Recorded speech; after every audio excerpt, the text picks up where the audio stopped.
Goeiemôre gemeente, baie welkom in die huis van die Here vanoggend. Ons begin met Gesang 175, Gesang 175, Redder van ons lewe, Jesus troue Heer. Ons sing daar vers 1 en vers 3. Vers 1 en 3 van Gesang 175. Ja, dan kan hom dalk vir ons net een keer deurspeel en dan sing ons saam.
Net die enkel vers.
Wysie van watter vriend het ons in Jesus? Ons sing daar die eerste en die tweede vers. Vers 1 en 2, gesang 182.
Gesang 187, ons sing daar vers 1 en vers 2. Vers 1 en vers 2, gesang 187.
Volgende gesang 190, ons kniel hier aan die voete neer. Ons sing daar vers 1, 2, 4 en 5. 1, 2, 4 en 5, gesang 190.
Gesang 207. Gesang 207, ons sing daar albei die verse.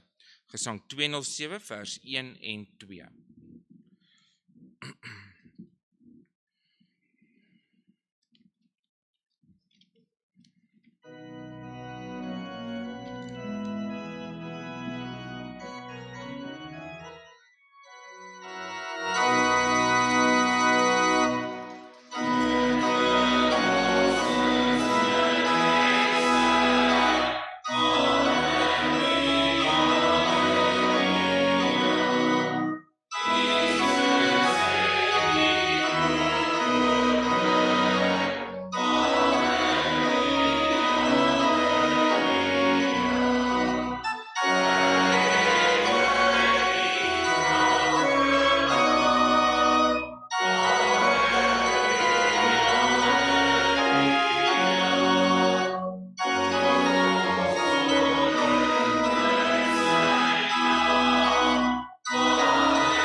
Volgende gesang 299. Gesang 299. Ek weet verseker, ons sing daar ook albei die verse.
Ons sluit af met in die liedboek, lied 55, die oorwinningslied.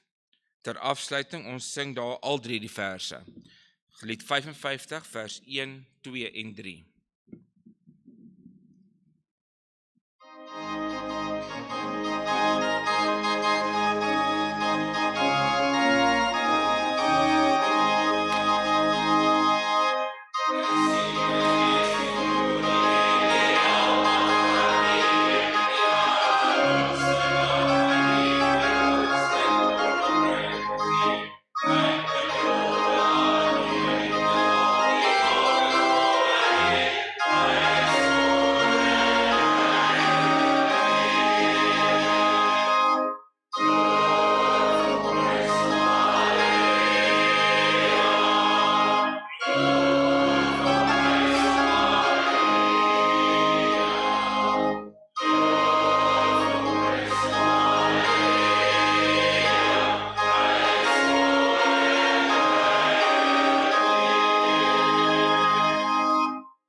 Goeiemôre, liewe gemeente.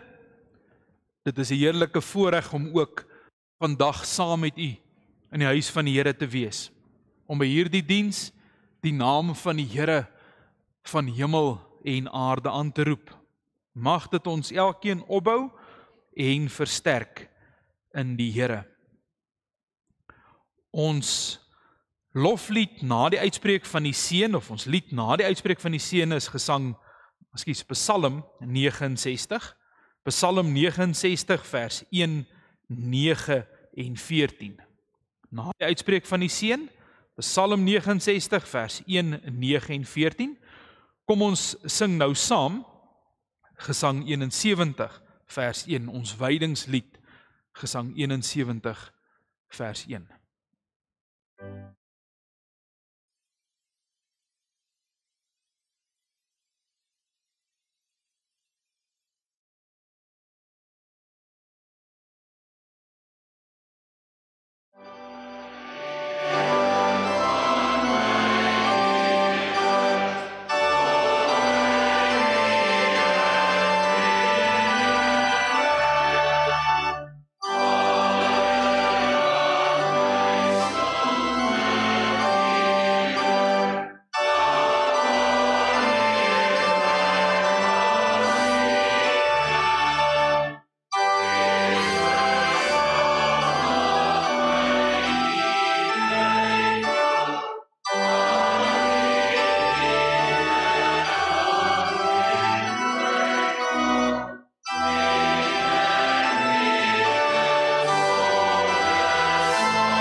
Staan op, word verlig, want jou lig kom en die heerlikheid van die Here gaan oor jou op.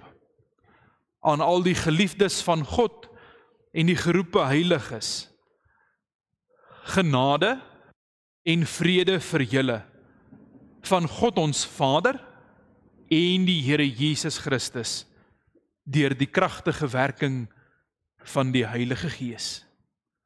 Amen.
Uit die woord van die Here lees ons sy wet uit Eksodus 20 vers 1 tot 19. Nadat ons die wet van die Here saam gelees het, bely ons skuld voor die Here wanneer ons saam sing Gesang 68 vers 1, 3 en 4. Ons skuldbelydenis wanneer ons saam sing Gesang 68 verse 1, 3 en 4. En dan wanneer ons, nadat ons geloof bely het, sing ons saam Gesang 186 vers 1 en 5. Na die geloofsbelydenis Gesang 186 vers 1 en 5.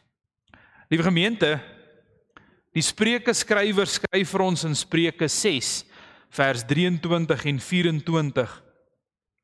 Want die gebod is 'n lamp en die onderwysing 'n lig en die teregwysing van die tug 'n weg tot die lewe, om jou te bewaar vir 'n slegte vrou, vir die gevlei van 'n vreemde tong.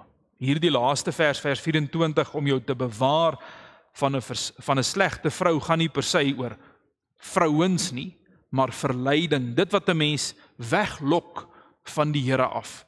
Dit is die gevlei van 'n vreemde tong, om na iets te luister of iemand anders te luister as die Here. Dit word beskryf as 'n slegte vrou, as die gevlei van die vreemde tong. Daarom luister ons na die wet van die Here, sodat ons daardeur verlig kan word op die pad van die lewe. Kom ons lees nou saam Eksodus 20 vers 1 tot 17 en ons luister daarna met eerbied en ontzag. Toe het God al hierdie woorde gespreek en gesê: Ek is die Here jou God wat jou uit Egipte land, uit die slawehuis uitgelei het. Jy mag geen ander gode voor my aangesig hê nie. Jy mag vir jou geen gesnede beeld of enige gelykenis maak van wat bo in die hemel is, of van wat onder op die aarde is, of van wat in die waters onder die aarde is nie. Jy mag jou voor hulle nie neerbuig en hulle nie dien nie, want ek, die Here jou God, is 'n jaloerse God, wat die misdaad van die vaders besoek aan die kinders, aan die 3de en aan die 4de geslag van die wat my haat. En ek bewys barmhartigheid aan duisende van die wat my liefhet en my gebooie onderhou. Jy mag die naam van die Here jou God nie ydelik gebruik nie, want die Here sal die een wat sy naam ydelik gebruik, nie ongestraf laat bly nie. Gedenk die Sabbatdag, dat jy dit heilig.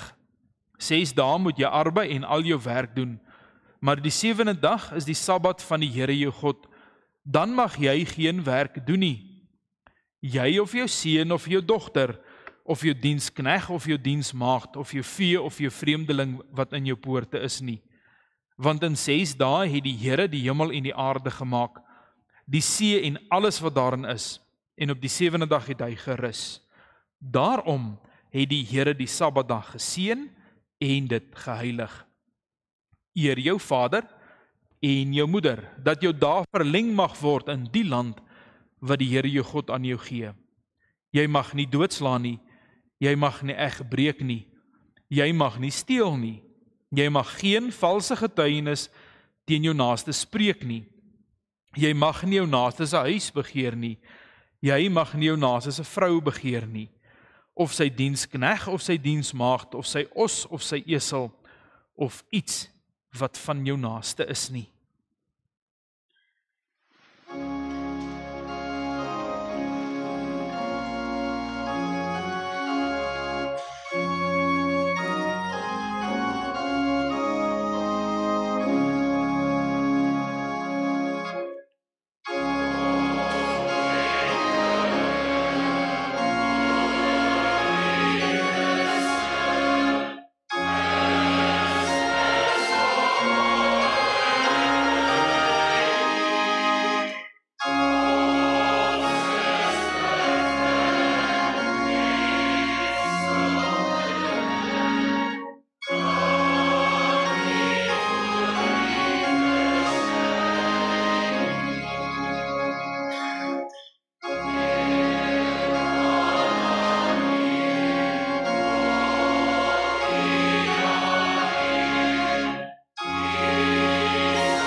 Liewe gemeente van ons Here Jesus Christus, die woord van God verkondig aan ons vergifnis van sonde, aan almal wat met ware berou en opregte geloof hulle toevlug neem tot ons enigste verlosser, Jesus Christus. Maar liewe gemeente, die woord van die Here is duidelik dat sy oordeel en sy straf bly op elkeen wat volhard in die sonde en die genade so verwerp. Die apostel skryf vir die jong leraar Timoteus in 1 Timoteus 1 vers 15 en 16: Dit is 'n betroubare woord en werd om ten volle aangeneem te word, dat Christus Jesus in die wêreld gekom het om sondaars te red, van wie ek die vernaamste is. Maar daarom is aan my barmhartigheid bewys, dat Jesus Christus in my as die vernaamste al sy lankmoedigheid sou betoon, om 'n voorbeeld te wees vir die wat in hom sal glo tot die ewige lewe. Onder andere dan, liewe gemeente, word ook aan ons genade betoon om 'n voorbeeld te wees vir die wat in hom sal glo. Kom ons bely vanoggend ons algemene, ongetwyfelde Christelike geloof en die spreek in die hart agterna, die 12 artikels. Ek glo in God die Vader, die Almagtige, die Skepper van hemel en aarde, en in Jesus Christus, sy eniggebore Seun, ons Here, wat ontvang is van die Heilige Gees, gebore uit die maagd Maria, wat gelei het onder Pontius Pilatus, gekruisig, gestorwe en begrawe is, en ter helle neergedaal het, wat op die 3de dag weer opgestaan het uit die dode, opgevaar het na die hemel en sit aan die regterhand van God, die Almagtige Vader, van waar hy sal kom om te oordeel die lewende en die dode. Ek glo in die Heilige Gees, ek glo aan 'n heilige, algemene Christelike kerk, die gemeenskap van die heiliges, die vergifnis van sondes, die wederopstanding van die vlees en 'n ewige lewe. Amen.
Ons lees saam met die woord van die Here Lukas 16 vanaf vers 19.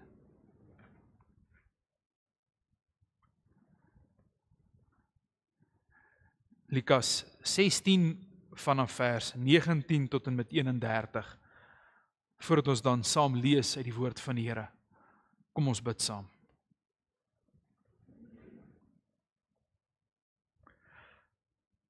Heilig, heilig is die Here God Almagtig, Vader, Seun en Heilige Gees, ons aanbid U. Ons kom en besing die lof van die Here van hemel en aarde, uit wie, deur wie en tot wie alle dinge gemaak is. Here, ons kom dankie dat ons vanoggend deur U opgewek is, deur U Gees daartoe beweeg is, om in hierdie erediens te wees. Here, ons kom bely ook dat daar soveel dinge is wat ons aandag opneem, waar ons gedagtes heen afdwaal. Daarom vra ons vanoggend dat die Gees tot ons sal spreek, om te kan aandagtig luister, te kan hoor, so spreek die Here. Ons vra, liewe Heer, dat U sal wegneem alles wat skeiding maak tussen ons en U. Daarom vra ons vir die verligting van pyn en ongemak, bekommernis in ons hart en gedagtes, selfs droefheid, dat ons vanoggend kan hoor, so spreek die Here. Here, ons vra dat U woord in ons hart sal indring, soos die reën in die aarde indring en nuwe lewe voortbring. Dat hierdie woord wat in ons is, die lewende water, lewe en hoop in ons sal ontspring tot 'n fontein, waar ook ander se dors geles kan word in Christus Jesus. Ons vra, Here, spreek U tot ons, dat U kinders kan luister en lewe. In Jesus naam bid ons dit. Amen.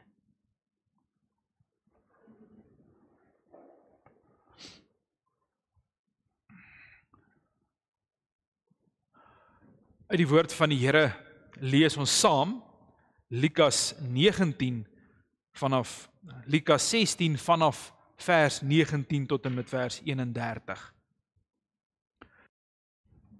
En daar was 'n ryk man, en hy het purper en fyn linne gedra, en elke dag vrolik en weelderig gelewe. En daar was 'n bedelaar met die naam van Lazarus, wat vol swere voor sy poort gelê het. En hy het verlang om hom te versadig met die krummels wat van die ryk man se tafel val. Ja, selfs die honde het gekom en sy swere gelek. En toe die bedelaar sterf, is hy deur die engele weggedra na die boesem van Abraham. En die ryk man het ook gesterwe en is begrawe. En toe hy in die doderyk sy oë ophef, terwyl hy in smarte was, sien hy Abraham van ver af en Lazarus aan sy boesem. En hy roep en sê, Vader Abraham, wees my barmhartig en stuur Lazarus, dat hy die punt van sy vinger in water kan insteek en my tong verkoel, want ek ly smarte in hierdie vlam. Maar Abraham antwoord, kind, onthou dat jy jou goeie dinge in jou lewe ontvang het, en so ook Lazarus die slegte. En nou word hy getroos, maar jy ly smarte. En by dit alles is daar tussen ons en julle 'n groot kloof gevestig, sodat die wat hiervandaan wil oorgaan na julle nie kan nie, en die wat daar is nie na ons kan oorkom nie. En hy sê, ek bid U dan, Vader, om hom na my vader se huis te stuur, want ek het 5 broers, om hulle ook dringend te waarsku, sodat hulle nie ook in hierdie plek van pyniging kom nie. Toe sê Abraham vir hom, hulle het Moses en die profete, laat hulle na die luister. Maar hy antwoord, nee vader, Abraham, maar as iemand uit die dode na hulle gaan, sal hulle bekeer. Maar hy sê vir hom, as hulle na Moses en die profete nie luister nie, sal hulle nie oortuig word nie, al sou iemand ook uit die dode opstaan. Salig is elkeen wat hierdie woord hoor en dit in sy en haar hart bewaar. Ons teksvers as verwysing vers 16. Vers 25. Kind, onthou dat jy jou goeie dinge in jou lewe ontvang het, en so ook Lazarus die slegte. En nou word hy getroos, maar jy ly smarte. Spesifiek hier die laaste woorde, en nou word hy getroos, maar jy ly smarte. Liewe gemeente, Lukas het in sy studie dit so vir ons opgeteken om 'n lyn raak te sien. Lang terug daar in Lukas 1 het hy sy brief begin, sy evangelie boodskap aan Theophilus, en dat hy gesê het hy noukeurig nagevors het om dit op te teken en daaruit te leer. Met ander woorde, Lukas vertel nie sommer net lukraak 'n klomp staaltjies van toe hy nog saam met Jesus was nie. Soos wat ons baie keer sal vertel van die ou dae. En as jy die een dingetjie vertel het, dan onthou jy iets anders en 'n ander ou sal sê, o ja, en by ons het dit so gewerk nie. Lukas werk met 'n plan. Dis nie net gedagtes wat by hom opkom nie. Sy lering aan die kerk is georden. Mens wil as ware sê, dit vorder en kom na 'n hoogtepunt toe. Nou uiteindelik sal die hoogtepunt deel aan die einde van die boek wees met die opstanding van die Here Jesus uit die dood. Maar dan is daar sulke hoogtepunte soos wat dit vorder in hierdie boek en hierdie gelykenis of hierdie vertelling, want dit word nie vir ons gesê dis 'n gelykenis nie, die Here Jesus begin om 'n gebeurtenis te vertel.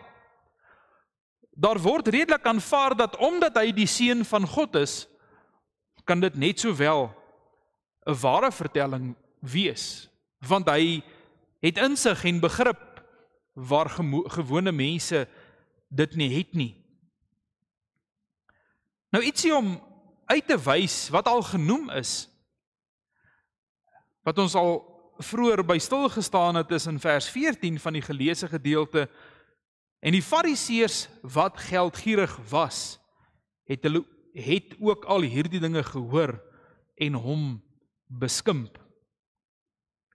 Want die Fariseërs was van mening dat hulle welvaart, en hulle was geldgierig, maar hulle was ook welvarend in hulle leefstyl, in hulle kleredrag kon dit gesien word, en hulle het hierdie streng ding gehandhaaf van seëninge en vervloekinge.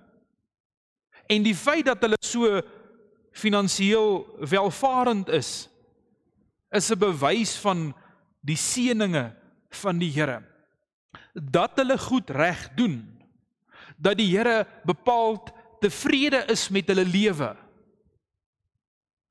So dit het nou eerder dan nog ook gedien as petrol op hulle vuur,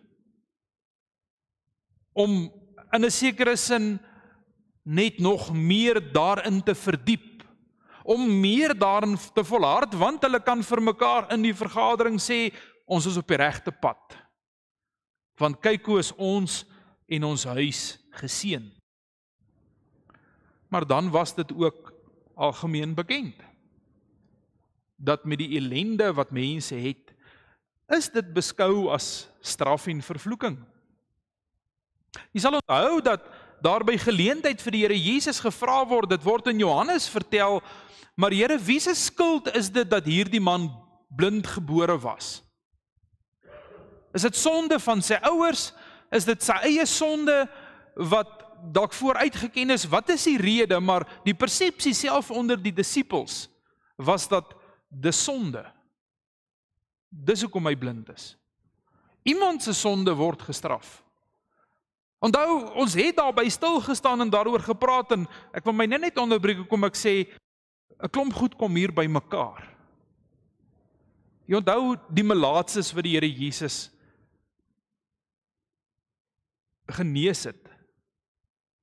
En dat dit 'n beskrywing was, melaatsheid. Iemand wat lewend dood is, want sy liggaam is besig om aan hom te verrot terwyl hy nog lewe. Dis die verwerping en die veragting van God. Dis hoekom hierdie persoon melaatsheid gehad het en hulle het geredeneer, maar hierdie persoon moet regkom in sy sake met die Here, dan kan daar moontlik vir hom genesing wees.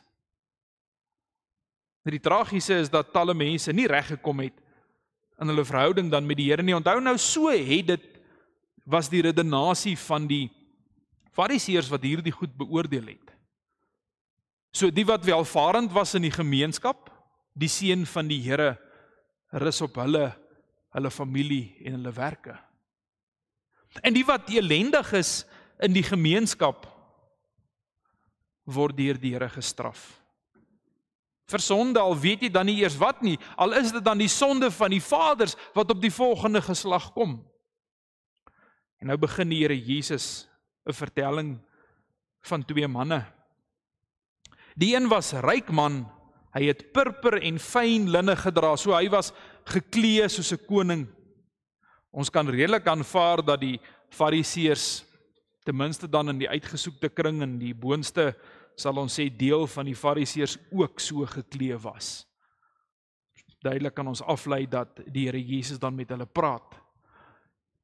En dan die ander mense van die samelewing, die wat in ellende is, nou watter meer ellendige beeld kan jy aandink as 'n sieklike man, 'n bedelaar vol swere voor sy poort, vol swere, en die enigste vertroosting, die enigste bietjie behandeling wat daar vir hom is honde wat hierdie seer plekke aan sy lyf kom lek. Dis die troos. En dan kom die Here Jesus in hierdie gedeelte, is dit met 'n opstopper. Dis daai hou wat 'n ou nie in 'n boksgeveg verwag nie. Die een ou dink hy lees sy opponent lekker, hy kan vir al die houe koes en dan hier uit 'n rigting uitkom 'n hou wat hy glad nie verwag nie. En dit stuur hom planke toe. Want dit is wat hier gebeur. Die Here Jesus wat baie ernstig met die mense voor hom praat. Wat dit vir hulle baie duidelik maak, maar ons gaan hierdie lewe aflê. Dit het al vroeër in hierdie gedeelte voorgekom, dit is daar in vers 16.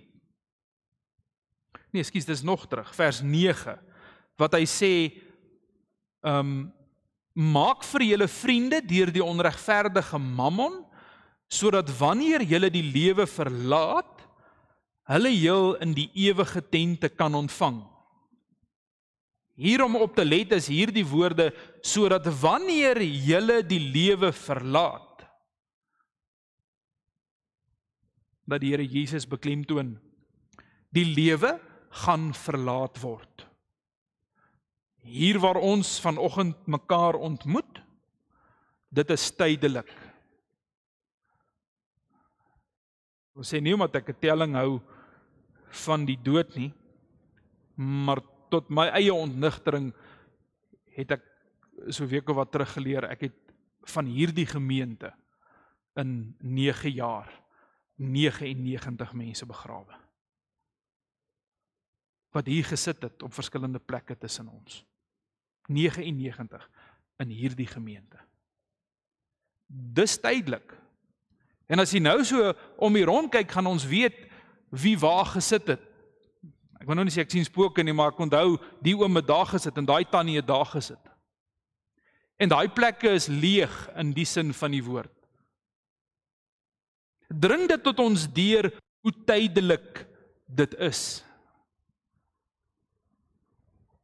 Of sit ons lekker gemaklik agteroor en geniet die rit.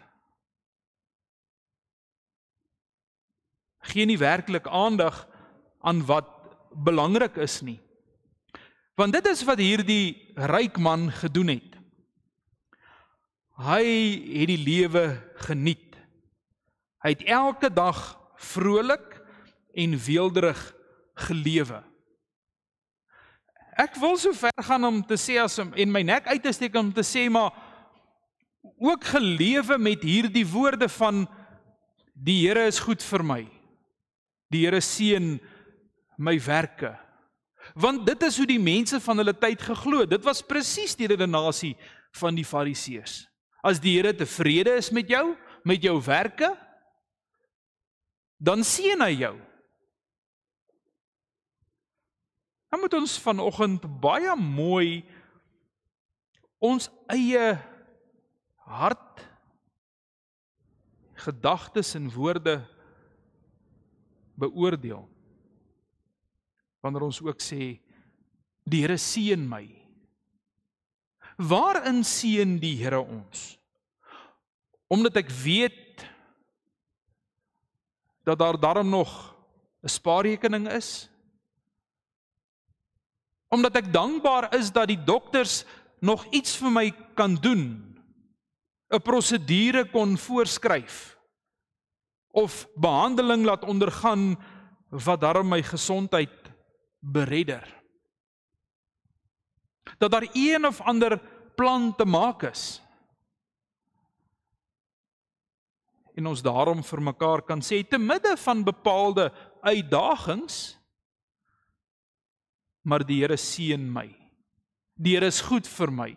En inderdaad is dit reg, dit is genade dat die Here dit aan ons betoon. Maar nou moet elkeen van ons baie mooi daarop let, of ons lewe welbehaaglik is vir die Here. Jy sien, die probleem is, mense het die redenasie, dat iemand sal sê, maar as die Here nie tevrede is met my nie, hoekom bereik ek dan sulke sukses? Hoekom ontwikkel my besigheid soos wat hy ontwikkel? Hoekom presteer ek in my werk, in my sport, as ek dit nie mag doen nie? Die Here sal mos die deure toemaak en hy maak net deure oop.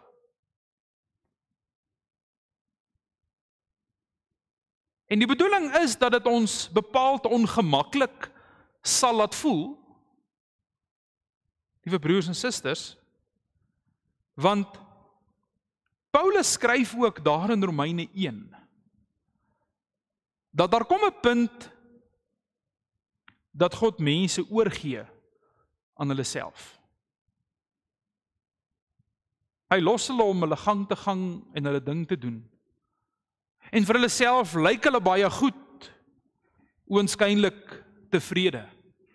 Maar dis presies wat die apostel skryf in Romeine 1. Dat hulle maar hulle ding doen en hulle gang gaan. En dan sien ons aan die ander kant die mense wat bepaald swaar kry. En wel in die geleesde gedeelte word dit verstaan, maar dit is God se straf.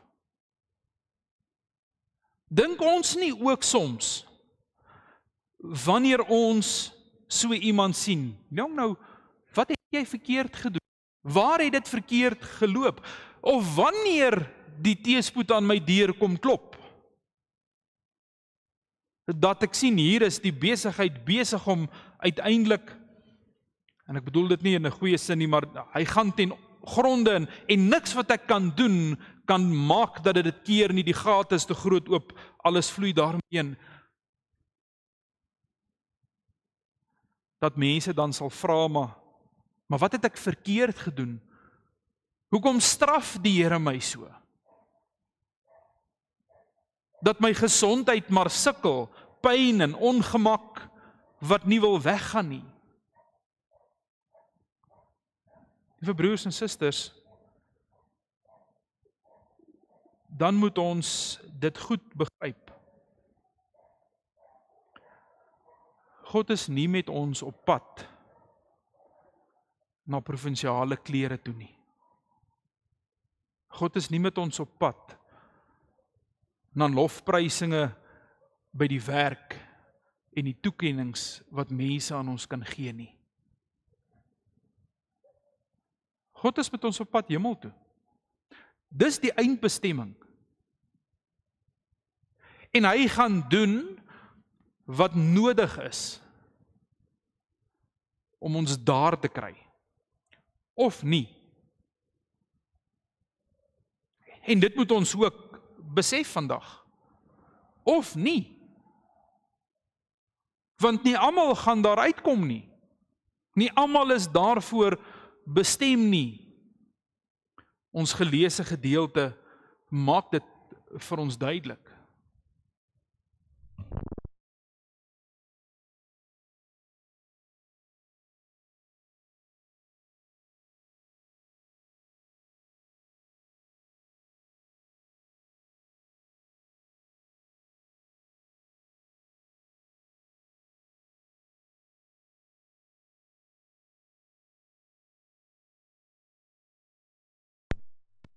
Is die Here met ons op pad na die hemel. Dis ons bestemming. Kom ons spesifiseer dit ook bietjie breër, die eindoordeel. En dit is wat ons hiervan lees. En jou stand en posisie in hierdie lewe, jou finansies of jou welvaart of jou gebrek daaraan, het net niks daarmee te doen nie. Dit kan dit nie vir jou verseker nie. Iets wat ons wel dan sien uit hierdie gedeelte uit is, en die Here Jesus het daarna verwys al in die vroeëre deel van hierdie gesprek, wat hierdie ryk man duidelik nie gedoen het nie. Hy het nie vir hom vriende gemaak deur die onregverdige mammon nie. Onthou jy, ek het vroeër vir u gelees vers 9, maak vir julle vriende deur die onregverdige mammon, sodat wanneer julle die lewe verlaat, hulle heel in die ewige tente kan ontvang. Hulle heel in die ewige tente kan ontvang. En dit is uiteindelik die groot onderskeid tussen Lazarus en hierdie ryk man. Ek dink is dit die kerkvader Augustinus wat ook dit so kom uitlig het. Iets wat ons klaar moet weet tussen die twee is, die een se naam is opgeskryf in die boek van die lewe en daarom word sy naam genoem. Sy naam is bekend aan God. En die ander ene is net nog 'n ou wat geleef het. Hy het nie 'n naam nie. Naamloos voor die Here wat ooreenstem met sê, name word opgeteken en gaan afgelees word. En of jy word by die naam geken of nie. En dan dink ons maar, wat het Lazarus dan gehad? Want dit is hoe ons redeneer oor die goed. Wat het hy dan nou gehad? Wel, met dit wat hy gehad het, iewers in sy lewe, het hy vir hom vriende gemaak wat hom in die hemel ontvang. Dis wat hierdie gedeelte sê, want nadat hy sterf en hy weggedra word, net die beskrywing van hierdie gedeelte is, en toe die bedelaar sterf, is hy deur die engele weggedra na die boesem van Abraham, waar hy vertroos, vertroetel en verligting ontvang van ellende. En die ryk man sterf en hy maak sy oë oop in smarte, terwyl hy in die doderyk was. En hy sien vir Abraham en vir Lazarus van ver af, vir Lazarus baie spesifiek aan sy boesem, want dit is die plek van omhelsing, dis die plek waar iemand ontvang was, of ontvang is, waar geliefdes, mense wat naby aan mekaar is, ook broers, mekaar omhels. Geliefdes in Jesus Christus, en dit is wat Abraham doen, want dit is wat ons leer van Abraham en die Here Jesus, hy wat sê, almal wat glo soos Abraham, almal wat leef soos Abraham, word kinders van Abraham genoem. Nou is ek 48, en as ek by my pa se huis kom, dan omhels hy my nog steeds. Jy kan sommer voel, hoe hy jou druk, al kan ek hom al amper optel en ronddra. Want dit is wat 'n vader doen, om sy kinders te ontvang in liefde. En dit is wat Lazarus ontvang. Vertroosting, versorging. Nou gaan die gesprek voort, hierdie man in sy ellende,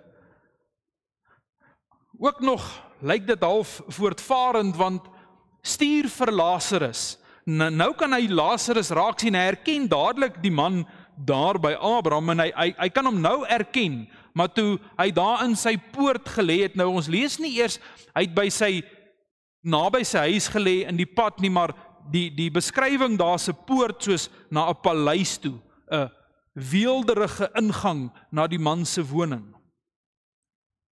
En duidelik sien ons dat hy bekend was tog met Lazarus, maar gekies het om net by hom verby te loop. Maar nou hier in nood, dit klink ook eintlik nog in 'n mate aanmatigend, stuur vir Lazarus, om hom nog eens te bedien.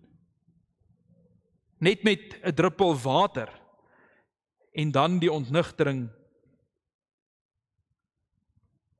dit kan nie. Hierdie gaping tussen ons kan nie oorbrug word nie. En hy verduur nou ongemak, hy sê dat hy die punt van sy vinger in water kan insteek en my tong verkoel, want ek ly smart in hierdie vlam. En dan antwoord hy Abraham vir hom, kind, onthou dat jy jou goeie dinge in jou lewe ontvang het, en so ook Lazarus die slegte. En nou word hy getroos, maar jy ly smarte. Daarmee moet hierdie man nou vrede maak met sy lot, in hierdie sin van die woord. En nou kom die volgende pleit na Abraham toe, maar stuur dan tog net vir Lazarus, om my broers te gaan waarsku, want ek het nog 5 broers, dat hulle ook nie kom waar ek kom nie. Ek bid U dan, Vader, om hom na my vader se huis te stuur, want ek het 5 broers, om hulle dringend te waarsku, sodat hulle nie ook in hierdie plek van pyniging kom nie.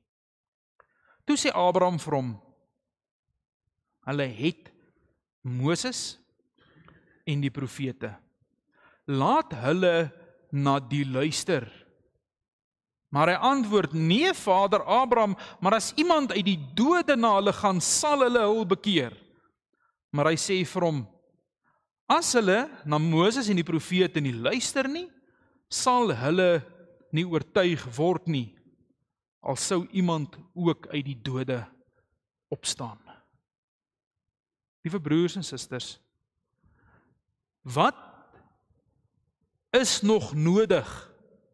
Ek wil aan die een kant sê om die mensdom op te roep tot bekering. Maar wat is nog nodig om my op te roep tot bekering? In die jare dat ek kan onthou, het daar al talle publikasies verskyn. Daar was een, ek dink is dit Mary K. Baxter, 40 dae deur die hemel en deur die hel. Dalk het jy dit gelees en nou praat ek van, ek dink dit was in die 90s iewersters wat hy verskyn het. Dan was daar iets wat meer onlangs is, maar dis ook al omtrent 20 jaar terug, van 'n seentjie wat in die hemel was. En daar's 'n boek oor geskryf en daar's 'n film oor gemaak en dan word vertel hy op Jesus se skoot gesit het en hoe wonderlik al die dinge was. En dan is dit die gonswoorde vir 'n lang tyd en die boekwinkels verkoop dit en almal het een of ander storie.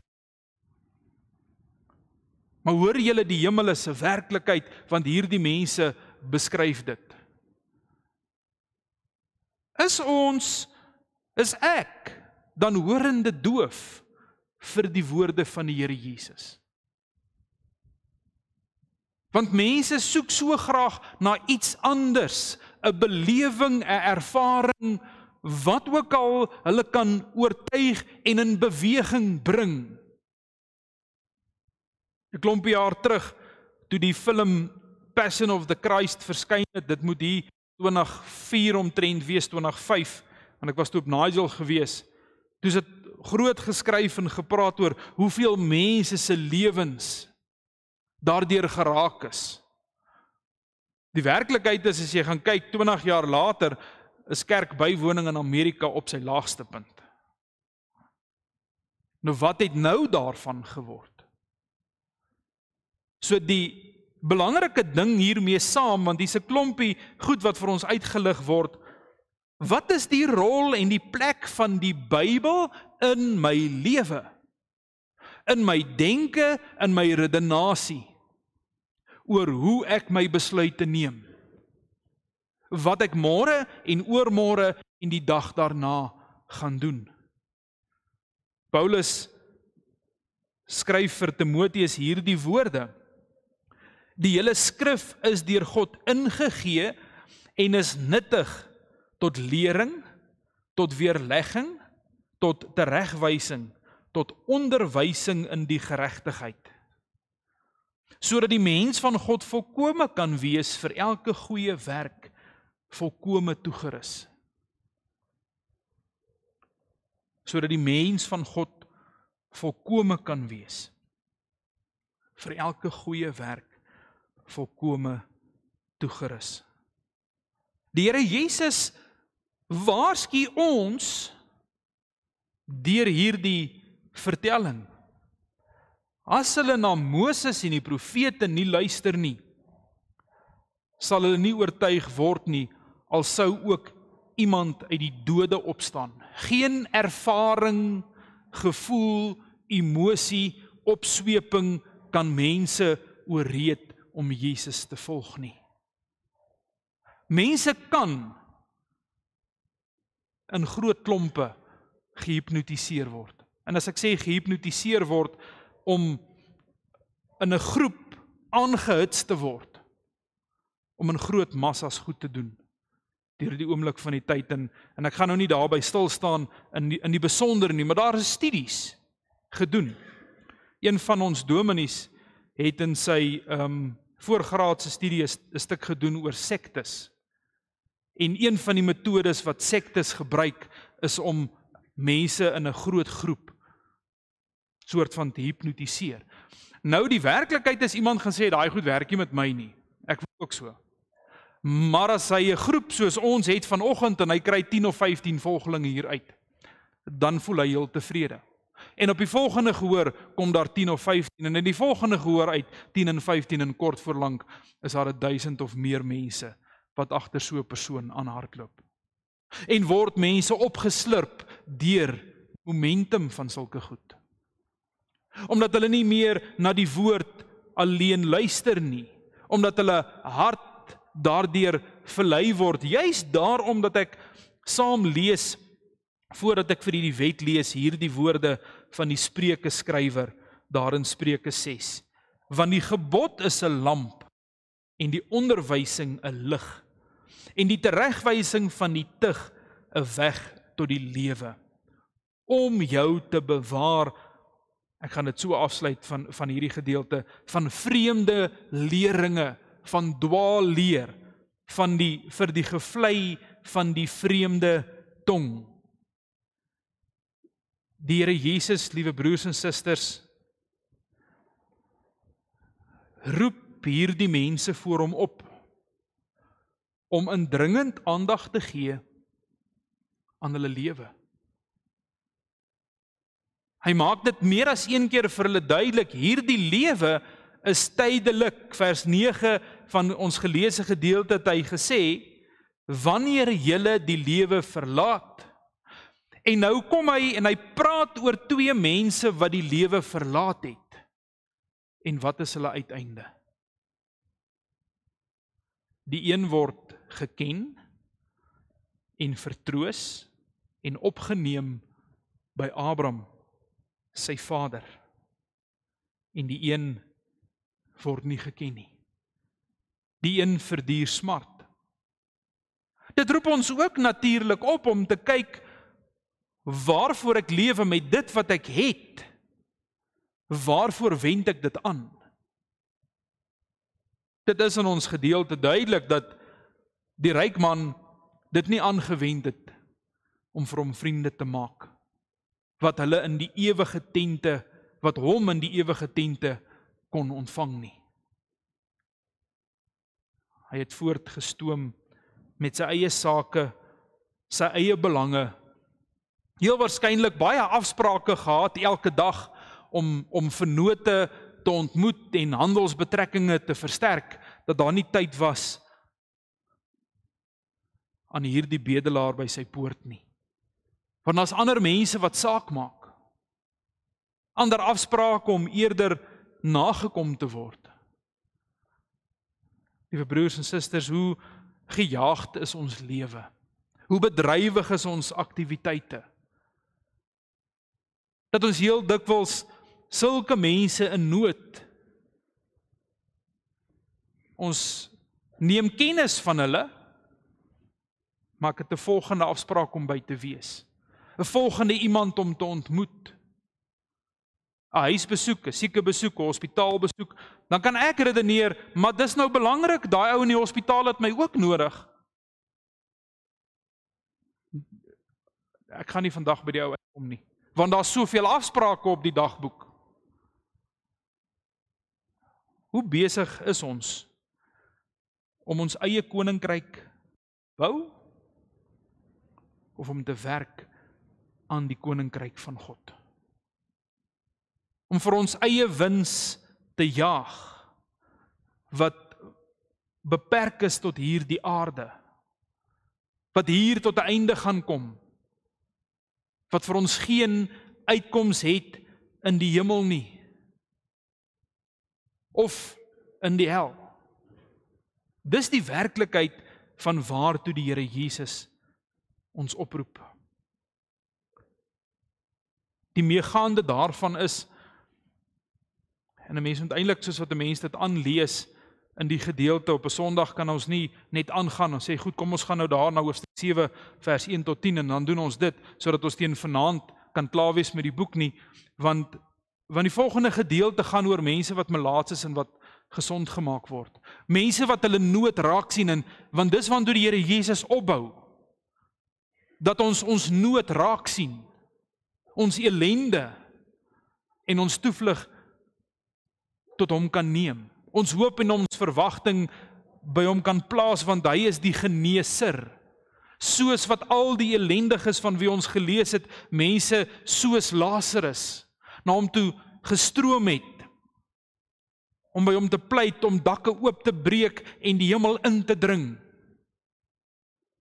Dwing die Here Jesus ons, liewe broers en susters, op ons knieë, om kruipend en smeekend om genade, om in te dring, maar dan ook daardie genade te ontvang, daarmee te kan weggaan, al kan ek net aan hom raak, dit sal genoeg wees. Soos daardie vrou wat in bloedvloeiing gelei het. En hy dan vir haar sê, jy is genees.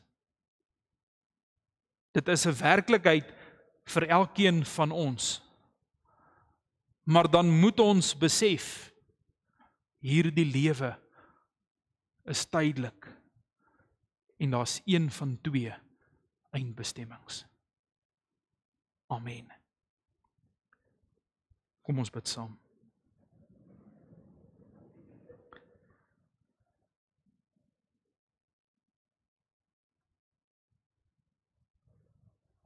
Almagtige Here en Hemelvader, ons kom bely dat ons so besig is met soveel aktiwiteite en werke, vergaderings en byeenkomste, dat daar nie eers elke dag tyd is om te onthou, hierdie lewe is tydelik nie. Soveel beplanning moet gedoen word al vir volgende week, dit waarmee ons besig is. Weekliks, kwartaalliks, jaarliks word ons dagboeke vol. Is ons baie keer bewus van mense in nood, maar is dit bloot net nie die tyd nie. So sê ons vir onsself. So redeneer ons dit teenoor mekaar en daarom vra ons vir U, o Here, vir U wysheid, dat ons tyd sal uitkoop, elke dag.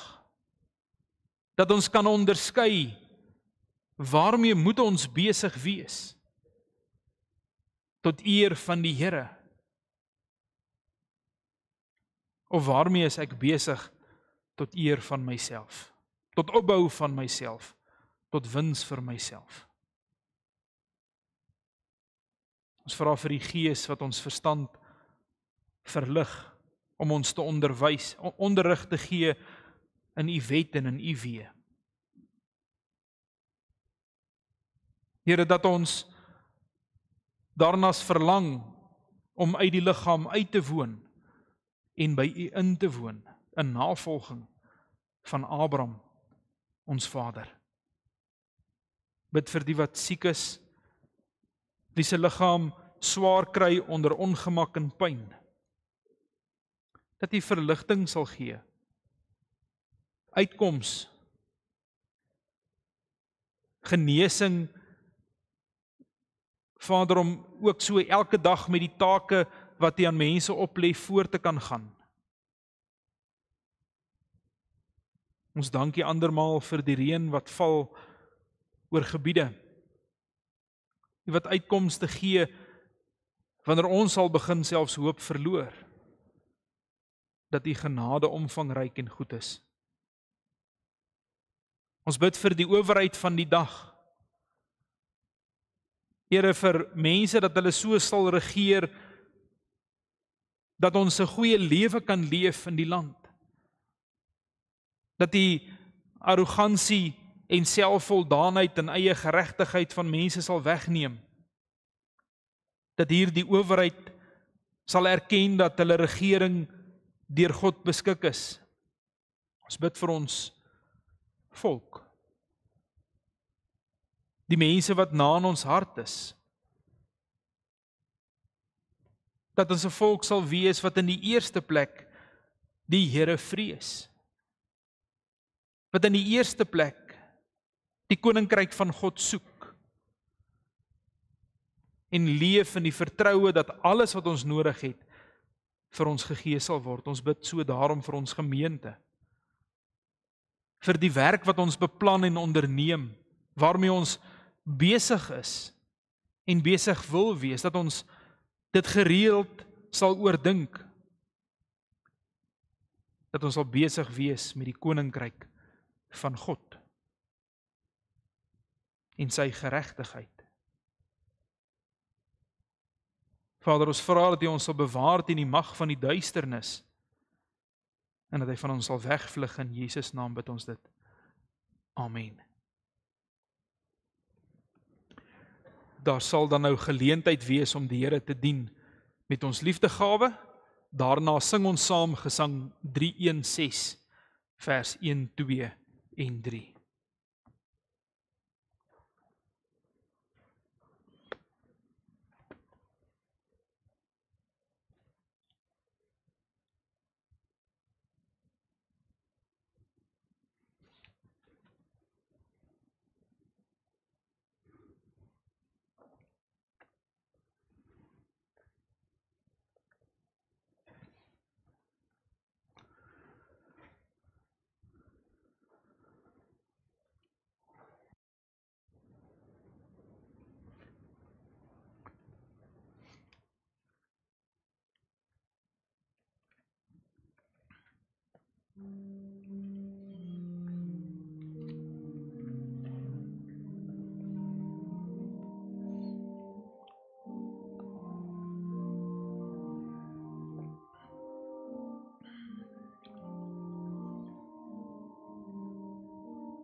Kom ons bid saam. Almagtige Here en Hemelvader, uit dankbaarheid bring ons hierdie gawe na u huis, tot eer van u naam. Ons bid dit in Jesus naam. Amen.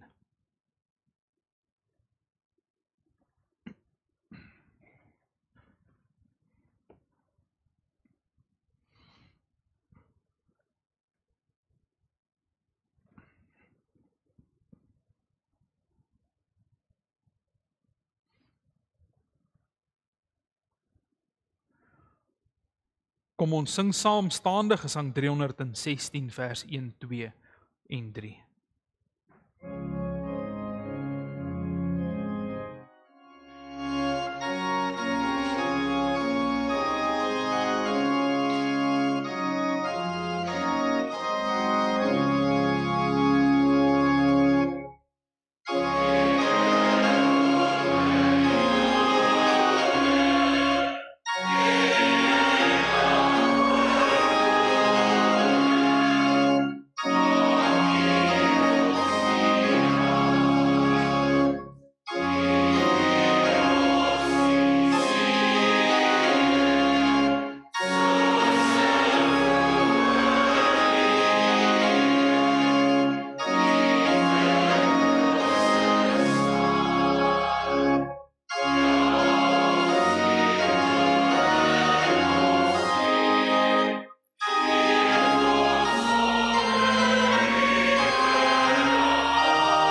mag hy, die Here van die vrede, julle altyd vrede gee op allerlei wyse. Mag die Here met julle almal wees. Amen. Amen.